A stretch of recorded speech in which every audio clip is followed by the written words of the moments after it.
option is in the money.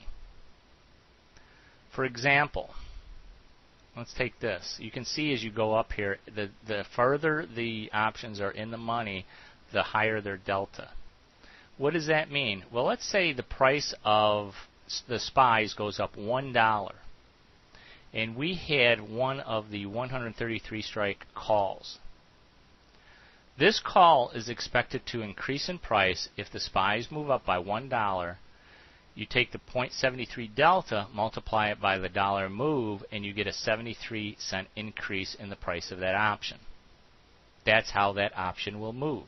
It will increase by 73 cents. The closer you get to at-the-money options, the lesser the delta.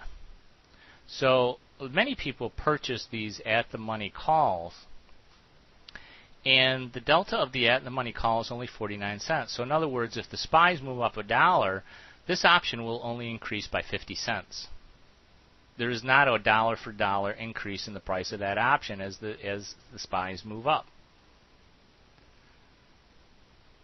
The farther you get into the money, you can see that if you purchased an extremely deep in the money option, the delta is 95. Actually, if the price of SPY goes up by $1, this option will increase by 95 cents. Almost perfect one-to-one ratio on the move in the underlyings of this option.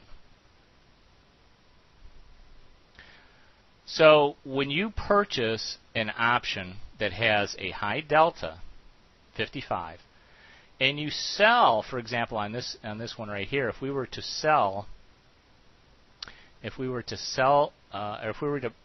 buy a vertical spread, and we bought this option that had a delta of 55, and we sold this option that had a 49, all you have to do is subtract these two. The 55 minus the 49 is 6. You would have a positive delta of 0.06 or 6 cents. Let's try it. We're going to buy a vertical spread, and then we're going to analyze it. Let's just get rid of this for a second. And you can see that the delta is a positive 6. It's almost approximately $6. And the theta is negative. Let's go back again, and this time let's sell it. We're going to sell a vertical spread. Now what we're doing is we're selling a call with a higher delta than the one that we're buying. So now we should be very close to a negative $6 in delta and a positive theta.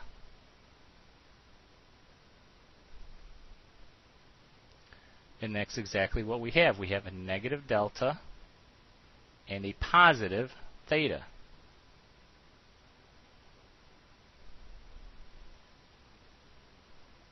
Okay, so what we want to do now, and that's why primarily we tend to sell options rather than buy them. And we sell them for more than we buy them for. That's like what every good business does.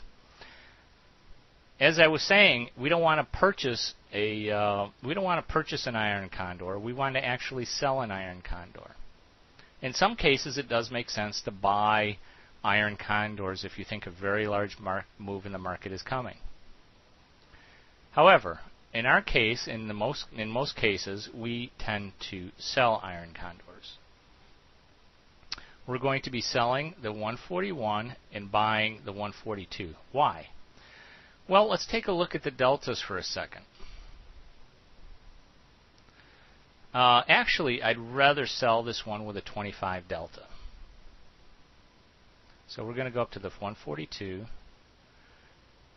and we're going to sell the 143. I'm sorry, we're going to buy the 143.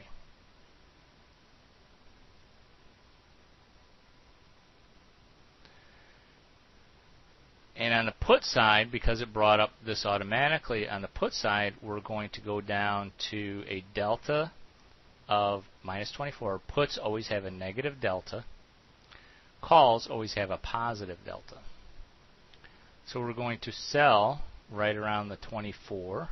strike delta, which is the 132 strike. And we're going to buy the 131 as protection. Remember, we don't want to sell naked options.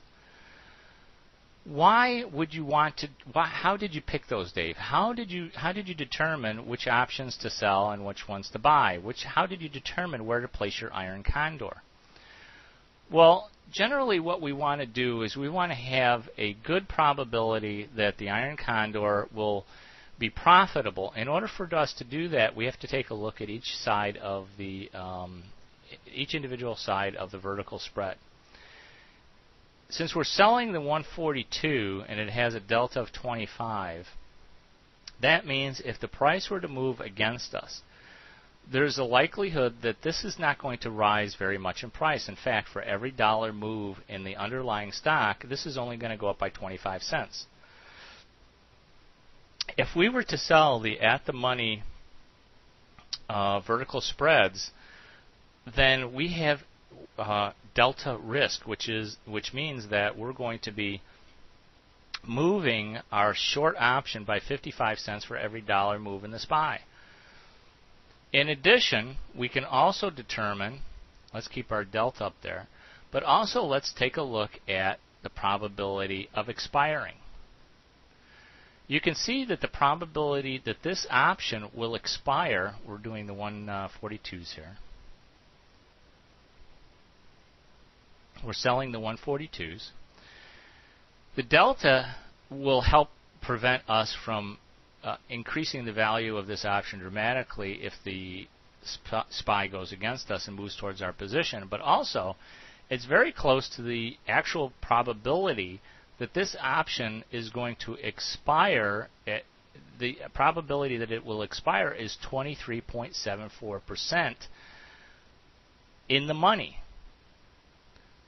That probability of expiring is actually the probability of expiring in the money. There's only a 24% chance that it will ever be in the money. We want this to expire absolutely worthless. That's how we capture the majority of our profits. So the actual probability that it will expire worthless is just the opposite of this. Out of 100, if we subtract 23.7 from 100%, it would be what, 76% probability that it's going to expire completely worthless. Those are pretty good odds.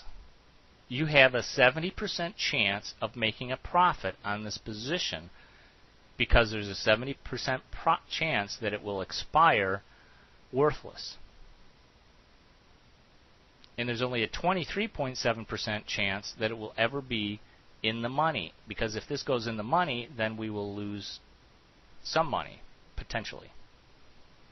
But let's take a look at a different statistic, which is even more telling. And that is the probability of touching. See, prices do tend to fluctuate. I mean, that's the whole basis of our training, right, is that prices will fluctuate. What is the probability that during the time that we're holding this position, that the price of the underlying stock will actually rise up to the 142 level? Well, the probability of it actually coming to touch this 142 strike price is 48%. Okay, so there's a 50-50 chance that the stock will actually rise to the point where it's going to touch that 142. If it does touch that 142, we're going to be in a less profitable position. Now, you can choose options to sell that are extremely far out of the money, that only have a 10% chance of ever being touched by the price. However, you're not going to get the premium that you need to make a profit.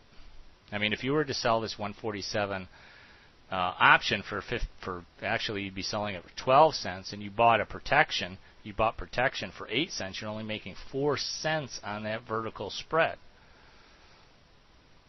Or if you were to sell the next one up, let's say you sold this for 12 cents, you bought the next one up for 10 cents, you're only making a 2 cent profit on that position. That's why